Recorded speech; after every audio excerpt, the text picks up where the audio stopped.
orange, shiny from outside, juicy from inside. Life should be just like that. Peel it and extract all the juice. Even if it is sour, make it sweet. Smile, stay fresh, and get...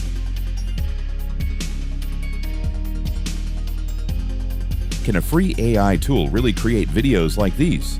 Or is Kling AI just another overhyped AI generator? Today I'm testing it from a complete beginner's perspective. When I first tried Kling AI, my videos looked terrible. I thought the tool was the problem, but after testing dozens of prompts, I realized I was making beginner mistakes. Today, I'll show you exactly what works. Can Kling AI create realistic motion, or will it still look obviously AI generated? Let's test the same image with two different prompts. Most people think image quality is everything, but what matters more, the image or the prompt? The image never changed, only the prompt changed. Watch the difference. Which result would you actually use? A or B? Comment below.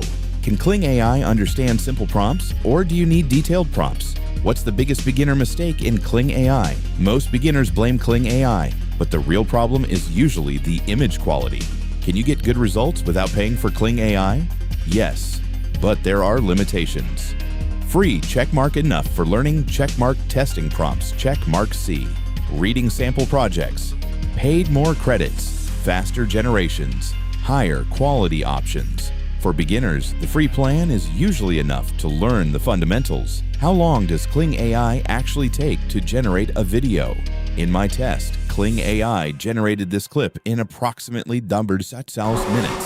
So here's my verdict. Kling AI isn't perfect, but for a free AI video generator, the results are surprisingly good. If you're a beginner, it's definitely worth testing. Now I want to hear from you. What's the best AI video generator you've used so far?